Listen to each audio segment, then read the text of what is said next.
Alrighty folks, welcome back to Roottree Mania. We have finally gotten started, and we started to piece this together. And I guess the only reason we know, because it seems like Guy has had many affairs. Guy.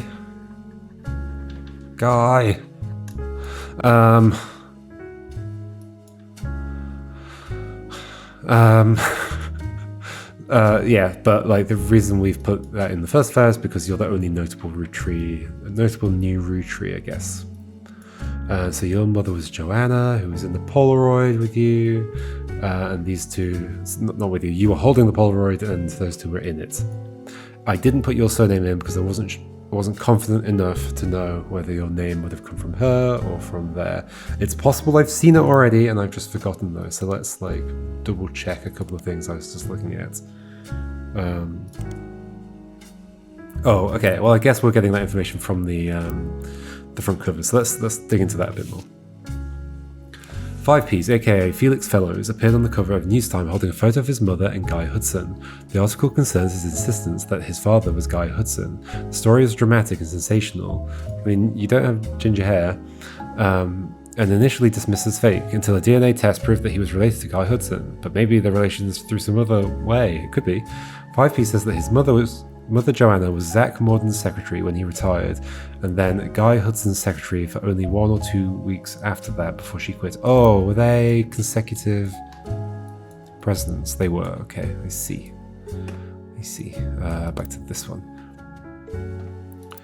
They've changed the transition between things, so it's less jarring. That's so much nicer.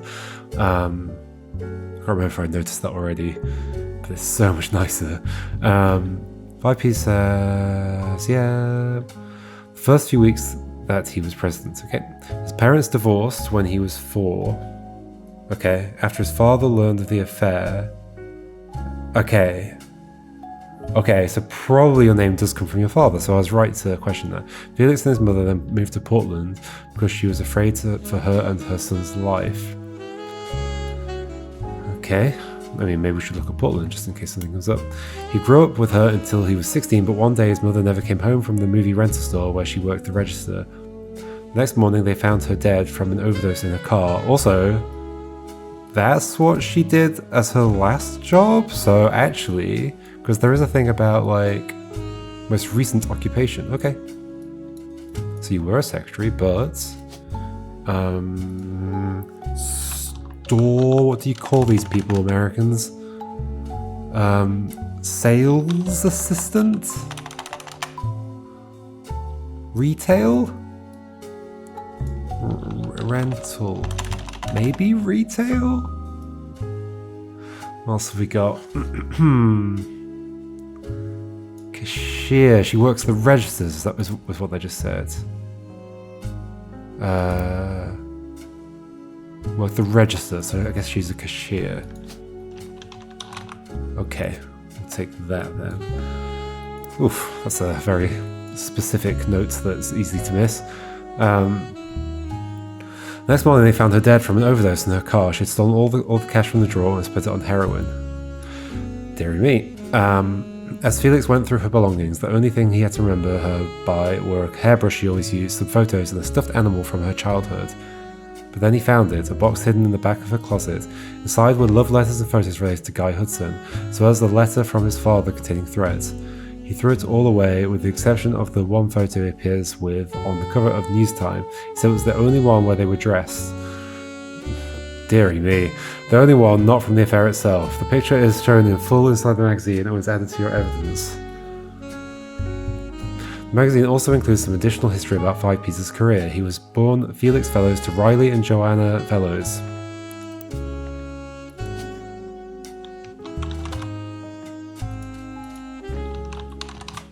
So we need your maiden name. Maybe they were both called Fellows and they're unrelated, they just happened to get married. But it's never raps without a moniker. He tried to find success by opening for other artists and even by selling CDs on street corners in Portland. He's only recently started going as 5Ps to harness the power of his lineage. The writer did some research into the truth of these claims and was able to confirm that Joanna did work for the Roottree Company as a secretary sometime during the early to mid 70s. It also confirmed she died of a drug overdose and that Felix went into foster care soon after. Okay. They were unable to track down his father. They also reached out to Roottree Company, but at the moment the company's blanket statement was since the release of a recent book... Wait. Unable to track down the father. Okay. Since the release of a recent book, Roottree has seen an overwhelming number of false ancestral claims. None have been factual and nearly all have been knowingly dishonest. We encourage individuals to reach out to us in an official capacity as opposed to attempting to use our name in the media for publicity. Okay. This still leads to 2 more things. And we could look up more about Zach. Let's make a note of that. So, okay, here we go. Is it possible to let's say I made a page that was about 5Ps. Can I move? No.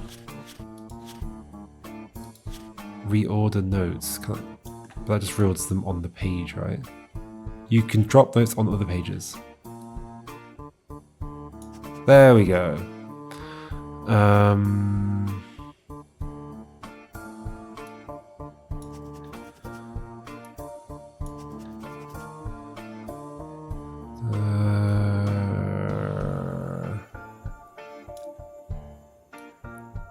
was the album. That was your previous name. This time was connected to that. Okay, sure. No, that's just a general one. His mother Joanna was Zach Modern's secretary. It's the one we just made. Okay. Portland is them. Yes. Okay. Hey, look at me. I'm making better notes. It feels a little cluttered. I think with these notes and then this beneath every single one. I don't know. I think that also put me off making notes. I'd end up with 8 things visible. It just felt too bulky. I'm done reordering. Okay. So there's other stuff to get from here, I think. Well, no, because it doesn't always update, does it? Oh, okay. But it might be stuff I've already noted down. I mean, we should obviously also be searching for Guy again.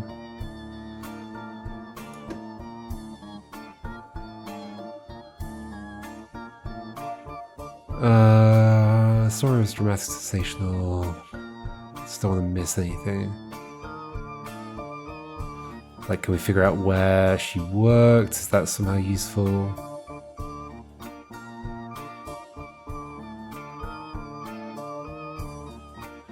I guess we have some names here. Riley. Okay, let's add those. Where does it go to? So just go to that one. Don't know how it decides. Probably the last one I had open, maybe?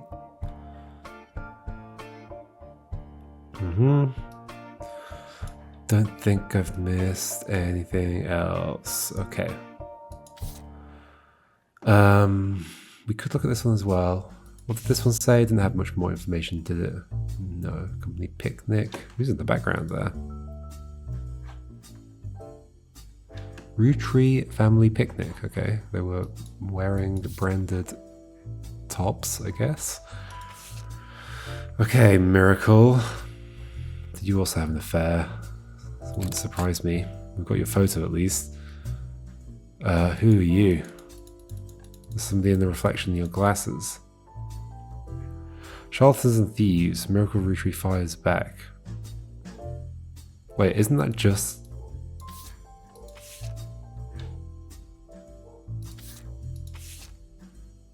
That is just you. What? What? Is that an artistic thing that the magazine has done? That is just you, right? What about, let's look at the top there. Yeah, it's 100% you. You've got chains around your neck, alright. Can we tell something around your tattoos? A lion, sun, some dragons or something? I don't think I can tell much. Okay. Alright. Miracle. Miracle Roottree appeared on the cover of Newstime shortly after 5Ps did. He vehemently denied that 5Ps was a Roottree. This article was from before the DNA test that proved it. Miracle doesn't focus much on the details of 5P's accusations regarding his mother and Guy Hudson. Instead, he comes across as exhausted at the events that have been going on behind the scenes, as well as the character of those he feels are attacking his family. He starts with 6P's content. He says that although most of the book was based in fact, it left out anything that wouldn't fit the agenda. He points out Sam's daughter still earns a generous salary for overseeing the farm division of Roottree, and that Sam did the same before her. Okay, is that... I don't know if that's relevant to anything, but... it seems interesting at least, I guess.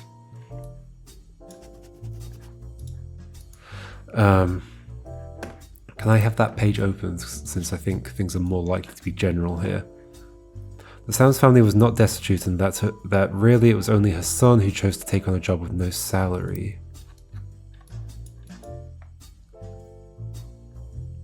Yeah, sure.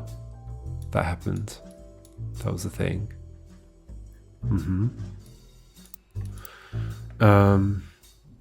He claims that though they didn't have to, the family helped pay for her son's medical bills. Right, yes, after voting that it was the right thing to do. Miracle also says that the story about her father Elias shunning EC was one-sided, leaving out Edward Clancy's blame in the whole thing.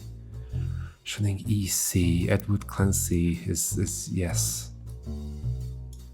Edward Clancy.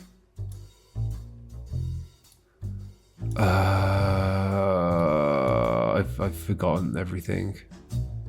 Yes, okay, so you're the other son. Okay. Edward Clancy. Miracle says the story about his father, Elias, shunning EC was one-sided, leaving out Edward Clancy blaming the whole thing. Elias gave him a simple ultimatum: stop sinning or be disowned. Yeah, I mean, it's Edward Clancy's fault. Wow. Miracle says it was EC's own choice, and that, I mean, I wouldn't expect anything different from Miracle. Miracle says it was EC's own choice, and that Elias allowing him to earn food and shelter on the company's dime was a kindness, especially considering that he and John continue to live together. Stop making that choice, EC. Okay. Miracle then pivots to the fallout from 6P's. He recounts a deluge of claims to the Clancy Trust the family have been subjected to. I mean, should we also be looking up all this stuff again? I don't think so. Miracle then pivots to the fallout from 6P's. He recounts the delusion of claims, blah, blah. He doesn't cite any specifics, but says that every time someone comes forward, the family devolves to arguments. They've had to hire an outside legal team to help, but so far every case has been demonstrably, laughably false. All they do is tarnish his family's reputation. He focuses on 5Ps who appeared on News Time before him, calls them a grifter and a delinquent, and says he's using their name and products to sell filth to the masses. I was expecting it would go this direction. Of all the accusations, he says this is the most dangerous because it exposes the world to hatred. He cites 5Ps' lyrics as violent, sexist, and ungodly, and prays the boy will repent, retract his lies, and find religion. Lastly, he turns to the future. Miracle states that those that wish to hear the true story can join him on his farewell tour this upcoming fall, of course. Gotta find a way to plug the tour. The Miracles Roottree. Okay, I guess that's a weird way of saying all of the people called Miracle are planning on touring the country's churches one last time, and that now at age 71, Miracle's the oldest living Roottree. While he plans to continue preaching at his own church in Butler County after the tour, this is your last chance to hear the truth from the man with the most complete recollection of one of America's most notable families in your own hometown. Okay, so you're making the most of the situation as well, aren't you? The article mentions that Miracle's son, Miracle Jr., did not wish to comment, and has a statement from Clark Rafferty LaRue through the Rootrees law firm. Miracle does not speak for his entire family. We're working carefully on a plan to definitively disprove any claims of infidelity in our family's past. The article also does not refute Miracle's claim that he's the oldest living Roottree, despite Sam Madsen being born the year before him. Interesting. It was unclear if Miracle made the claim out of ignorance or spite. Interesting to note. There's a 1 next to it. Yeah, still a 1 next to it. I mean, I'm going to make a note of this just in case, like, searching for that does come up with something. I didn't notice anything else that felt... I mean, we could, like, look at the tour, I guess.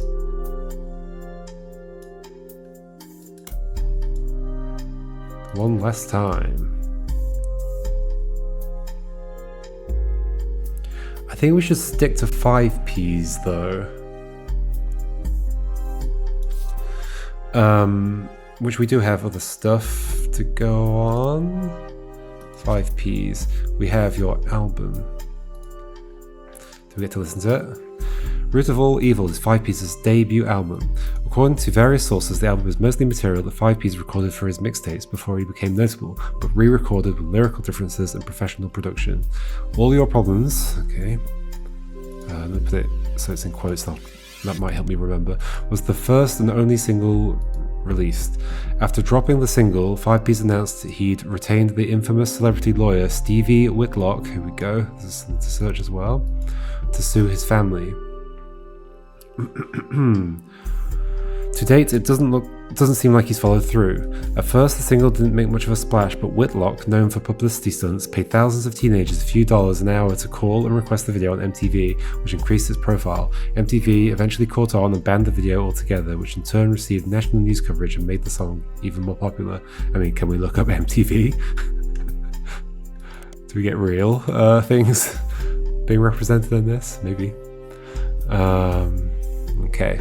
So this will probably lead to getting an actual track, won't it? Yep. Printing an MP3. This track is the only new song on the album. The subject matter of the song is the hypocrisy of those that claim money is evil. He points out that the only people who think money is evil are those that have it, those that can afford not to be greedy. In the song, 5 Ps triumphantly talks about taking the Roottrees' wealth due to it being his birthright and giving it to those who need it most. You find a copy of the song on a suspicious looking website and download it for your records. Okay. Nice font. This is the only single from 5 Ps' album, not Roottree, but I guess that's the joke. Root of All Evil. It received some airplay, but didn't make a big splash critically or commercially. Still, it's kind of catchy. Here we go.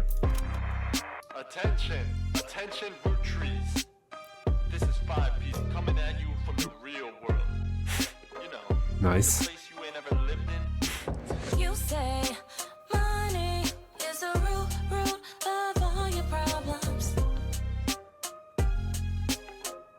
Root of all your problems. Y'all are hypocrites, sitting back in your massive estates, built from the cash that your ancestors gave you, acting like you somehow deserve it, based on your family's creations.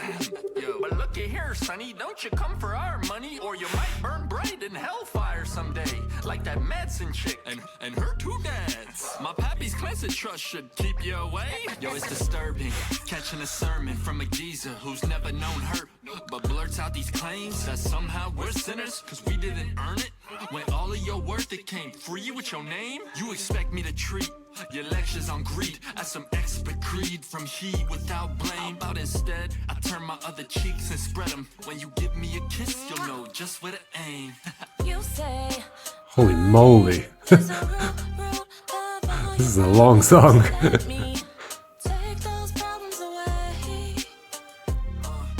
Whoever calls dollars the root of all evil, just trying to make small pursuits of real people. You silver spoon feeds you the world's purest treacle, while real world folks burning spoons for the needle. So once more with passion, tell this poor tragic orphan how your mansions and Porsches are actually horrible. How I'm better off penniless, grasping for morsels. How one in my share, that's actually extortion. With your candy ass name, synonymous with sweets. Oh, you wanna call me classless? I'm gangster from Portland, but I play that game. I came up on the streets, the only streets you reppin' are Park Place and Boardwalk. Your hypocrisy, monopoly is toppling. When I knock, have G's top off my pockets, please. Cause the same God that got to steal my mom from me is what he wants, right? For you to live in poverty. And if you're suddenly not eager to unhand that fortune, that's unfortunate. I guess I'm gonna have to take my portion, and I'll do it all legally. Class action, courtroom, decorum. I'm way past your fancy ass dormant. You say money is a root of all your problems. Let me take those problems away. Bring the choir in. You say money is a root Bring the choir in. of all your problems. Let me take those problems away. You say money is a Clap along, everyone. root of all your problems. Let me take those problems problems away. Whoever caused dollars, the root of all evil, just trying to make small pursuits of real people. You silver spoon thieves, you're the world's purest treacle, while real world folks burn their spoons for the needle. Whoever caused dollars, the root of all evil, just trying to make small pursuits of real people. You silver spoon thieves, you're the world's purest treacle. Okay, so in that, I mean, there's gotta be something useful in here, right? Although, like, is there a... There's no... okay, maybe there's nothing useful in this. What? This is presumably a reference to something that I don't understand. Park, place, and boardwalk. Are they... Are they, like, part of, what's it called?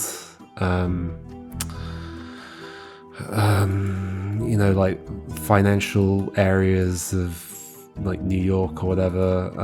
I mean, does it actually come up with anything? No. If I look up that, I feel like that's a real world reference.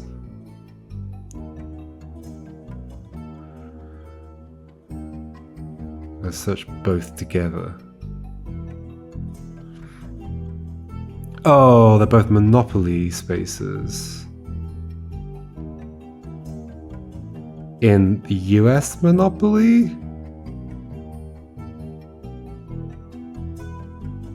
I've not played enough Monopoly to know what the spaces are. I think that is in US Monopoly, right? Since they sound like US street names. Yeah, it says Park Lane in the UK version. Okay. Alright, okay. So I think they're the most expensive spaces in Monopoly. Alright, oh, I see, Monopoly. There we go. So yeah, maybe there's nothing else that comes out of that. Right. But where were we? We were over here. Stevie Whitlock. Let's look up MTV. I don't expect it will come up. I think it might say stands for music television. Oh no, it doesn't say anything at all. Okay. Stevie Whitlock. Search. Stevie Whitlock is a lawyer with a history of publicity stunts and grandstanding. Still, she's managed to rack up quite a few legal victories for C-list celebrities and athletes. She became famous in the mid-1980s after successfully suing a multinational sandwich company whose 12-inch subs were actually an average of 11.5 inches long. Stevie argued that since the company sold 1 billion sandwiches per year, there was enough missing sandwich to make a sub long enough to span from New York to Los Angeles. The jury awarded her a paltry $5,000, but the news coverage of her crusade turned out to be priceless. Fortunately, none of this seems related to the Roottrees. Well, it was a good story. Okay. Okay, so other things to follow up on there. Joanna Fellows. I just don't suspect this will come up with anything. But maybe we should be looking up... Okay, let's look up Dirty Davy. According to fan sites, Felix Fellows is not 5P's actual name. His birth name was David Fellows. Dirty Davy was 5P's previous stage name. He used to sell records and perform live shows in Portland under that name. There are some people selling his mixtapes on auction sites. One's apparently called Dirty Devil, another Dirt Poor. Okay, let's get both of those. Highlight. Go away. Dirt Poor. Highlight. Okay, one of these will lead to something, won't it? Dirty Devil was 5P's first mixtape, released as Dirty Davy from the early 90s. There's discrepancies and debates about what year exactly it was released based on some of the pop culture references, with the range thought to be somewhere between 1992 and 1994. One of the songs, Yes I Can Jump, holy moly, seems to be at the centre of the confusion. Some fan sites claim that there are multiple versions with different track lists and song lengths on them, though because there's very little evidence of the mixtape online as it is, it's even harder to verify that information. Okay, but is there a version? Okay. I mean, sometimes, you know, people recorded... I was watching the documentary recently about Daniel Johnston, the Devil and Daniel Johnston, and I was rewatching it. I watched it a long time ago and decided to rewatch it again.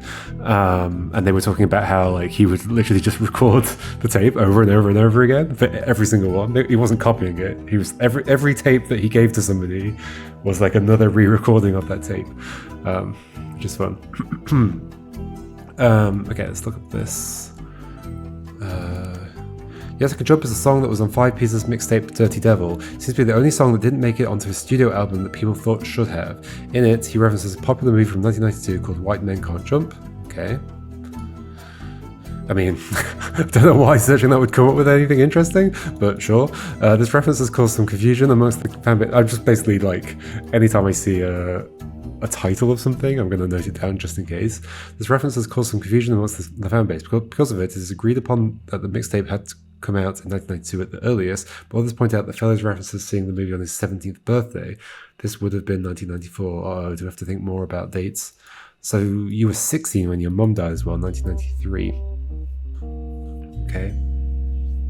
I mean, he might have just been referencing the film before he saw it. Some take this to mean that the album had to have been released in 1994 at the earliest. Others claim that he was likely just trying to make himself sound older, since in response to some of the more questionable lyrics, he has stated multiple times that he was just a dumb kid when it was released.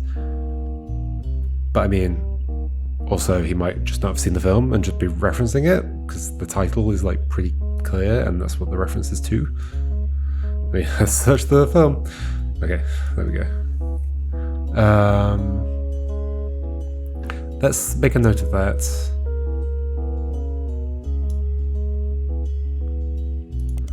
Just in case. In case the years end up being important. Because I kind of managed to avoid having to care about years in the base game. We had this to search as well. Dirt Poor. Dirt Poor was a mixtape by Dirty Davy released in 1996. There's a lot of online discourse from people who like to point out that in one of the songs, Felix Fellows includes someone that would be revealed to be his own distant cousin, Raina, in a list of attractive women. Oh dear. The lyrics to one of the songs, Heat, mentions a few different prominent female actresses, models and musicians from the 90s and provides a crude pun or line about what Fellows felt about them. Oh dear, I almost don't want the lyrics for this to show up. When re-released in 1999, much of the rhetoric was toned down to be less overtly profane. And the line referencing Raina was clumsily replaced by Dana, a reference to a character from the X-Files. Okay, nice. I mean, I'll highlight it as well as just searching it. Can you, like, you can't just, no, you have to, like, do it. Oh, nothing for that, sadly. I guess this is the summary of it, so it doesn't give me the actual lyrics.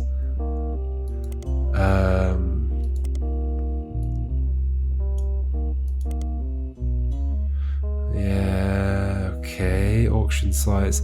Like I'm sort of expecting to get like a Portland periodical or something. But I don't think I have that yet. Okay. Well, so what do we have currently from that bit of the tree? Riley Fellows, not to be confused with Riley Roottree.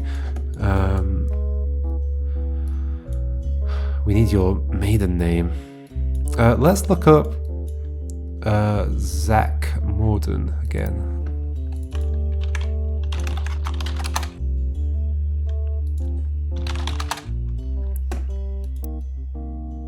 I've spelled it completely wrong.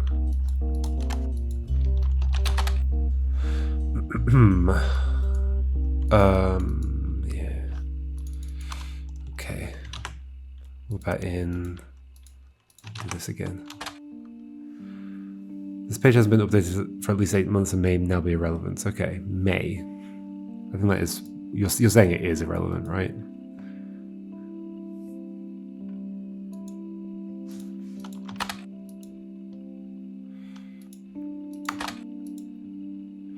Okay. What other leads have I got to go on there? Do I search this? Yeah.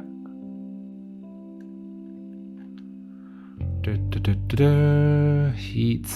I might be out of stuff there. That's the one we already searched. Yep. Riley fellows? You disappeared, apparently, so yeah, I don't think anything will come up for you. Turns out Riley is the other Riley. Somehow. His mother Joanna was Zach Morden's secretary. Yeah, that's what I was hoping to find, somehow. Ritual evil. What about, like, searching for,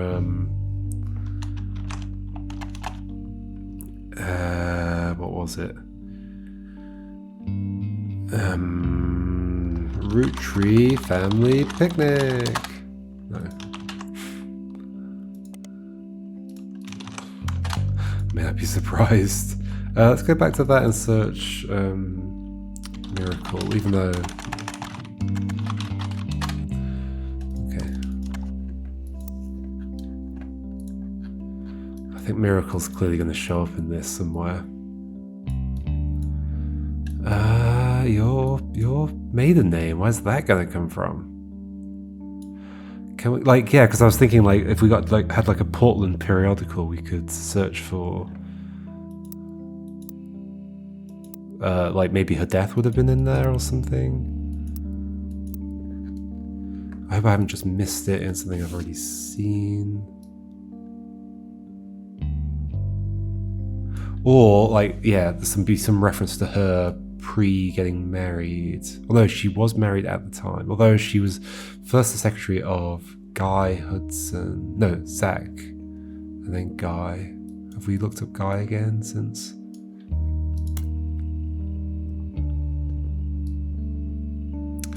I don't think we've read this yet, have we? Guy Hudson, who was only president of Roottrees for a few years in the late 70s and early 80s, had mostly faded into obscurity, except for the Fancy Flavors debacle. During Roottree Mania, he suddenly rose to prominence again after 5 Piece appeared on the cover of a magazine holding a photo of Guy and his mother. I don't remember this. Oh, I do remember it. A few people that existed adjacent to the company in the 70s have come forward with stories about how do you say this, the words? Debauchery? And swinger parties. Guy liked to throw large holiday parties whenever he had an excuse, and they often got very out of hand, okay? So it's not too surprising that he's had this many affairs. This fact has led to some people to speculate that the night he died in a car crash, he died in a car crash. He was drunk or impaired in some way, but the Butler County Police have released multiple statements and ample evidence that proves decisively that it was not foul play and that no party had taken place. Roottree's lawyers have been quick to threaten litigation to anyone who has tried to disparage Guy or the company in public. Yeah, I wonder if we'll find out more about this car crash.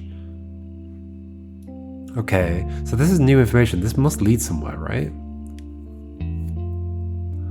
I think. Not necessarily. It might just be connected to other stuff.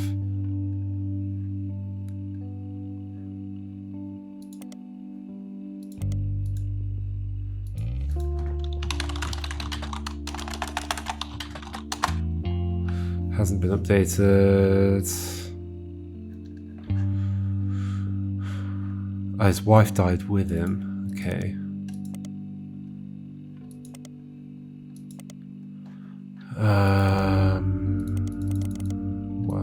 Where was the other thing I was looking at? Oh, it was here. I think. I don't know. Paris divorced when he was 4. How would I find out her maiden name?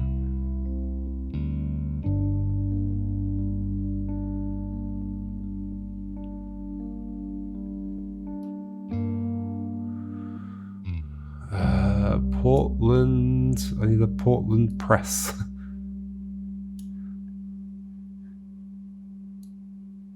I mean, where is Portland? Is it in the same county?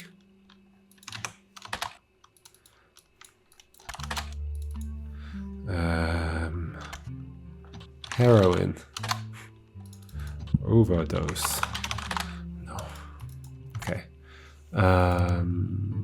Okay, like maybe something else connect to that. My concern is that this feels like quite isolated from everything else. So if I can't figure it out from the information I've currently got, then I mean, I guess like we do get numbers here. So there's like obviously there's loads of stuff to follow up on. There's 2 more things to follow up from here, apparently.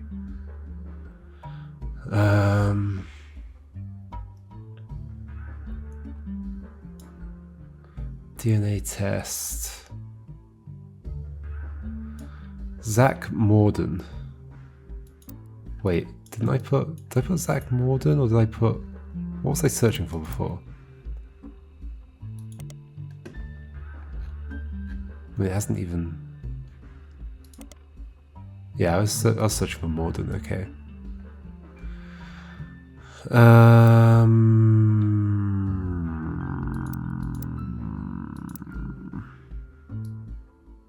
I want the Portland periodical. Portland News. Portland. Should we just guess the name of the news company? I thought maybe some of the earlier records might, because he was selling them in Portland. Maybe some press in Portland would have covered it, and that would give me access to the periodical.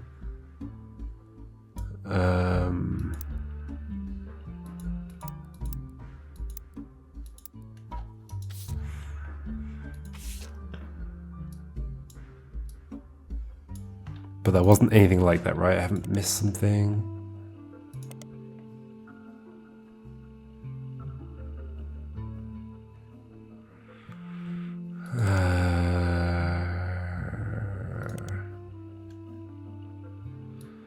Live shows in Portland. It definitely feels like something's going to lead to a Portland periodical or something.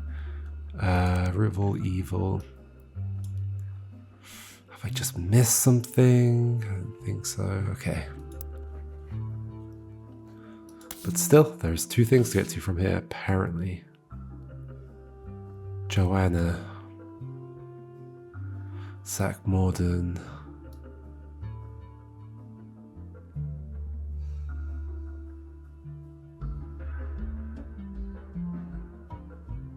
Movie rental store. We don't get a name of the movie rental store.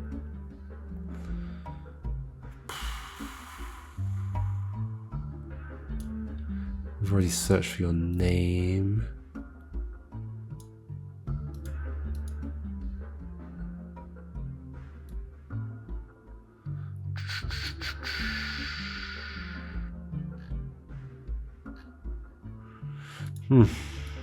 Yeah, I'm not seeing what to follow up on here.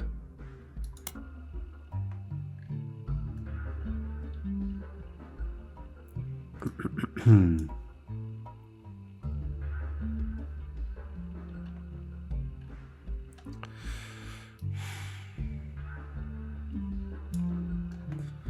mean, maybe somehow the miracle stuff leads to something. Although I wasn't sure where any of this would lead to. Didn't make many notes from it, did I?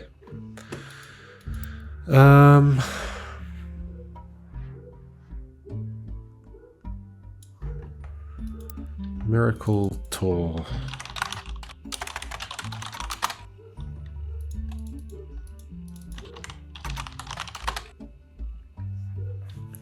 I guess this is a new version of the page. It seems Miracle Scene is going on a new tour of the United States in late 1999. The previous life for 3 generations of miracles has been replaced. Be a part of history. The oldest living Roottree reprises and retells his incredible true story. So you're literally just selling the story of the Rootrees. Miracle Roottree grew up as one of the famous 5 pieces, living a life of wealth and luxury, but fortune was nothing compared to the powerful force of the Almighty. Doctors determined he was destined to die young, but fate had different plans. He has lived a long and fruitful life, however he's now in his 70s and his age is beginning to make life on the road more difficult. So consider this your last chance to see him in a town near you before he settles back down in Pennsylvania. In this intimate evening, Miracle will reminisce about his famous history. He'll discuss his family's saints and sinners, and provide a unique perspective on some of the most notable families in the United States today. Learn what originally drove him away from his fortune into the arms of religion, and learn how his life has become more wealthy in spirit than it ever could have been from his inheritance. Of course, he's not just stealing loads of money from the people who believe him. The site has also lists the churches he will be appearing in and mentions that tickets can be purchased at their local services. Noticeably absent are any mentions about Miracle's news appearances. Did I get anything from that?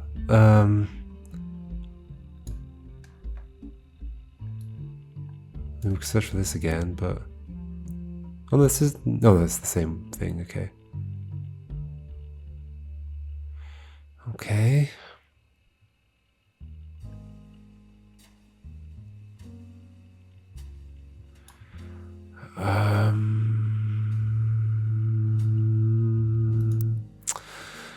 Alright.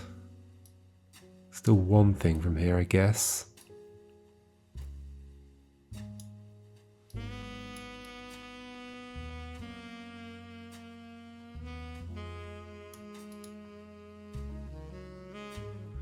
His own church in Butler County. Is there now something about you in the Butler County thing? Butler County Miracle Church. Miracle Roottree. Hasn't been updated.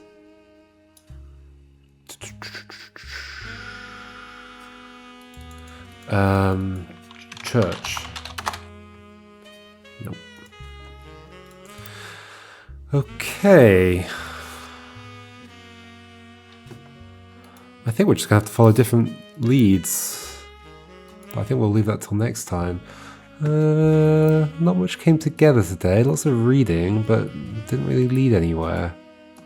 I'm looking at the wrong thing as well. Do we have any more pictures of people I could put in? I think I do. We've got more pictures of Miracle, but currently we don't have a slot for it. But it's probably one of these, maybe. But does that imply that searching for Miracle should lead to more things? Yeah, why? I mean, that is just an artistic choice, isn't it? To put that reflection there. What's going on here? You're holding up a finger. Is that relevant in some way? I don't think it is. $3.50. Did they increase their price between then and then? No. June 9th. June 16th. Okay. Well, alright. We still have plenty of leads to follow up on, so it certainly doesn't stop here, but I was expecting a little bit more from that. Well, I'll see you next time, folks, and see if we can make a bit more progress. Alright, goodbye.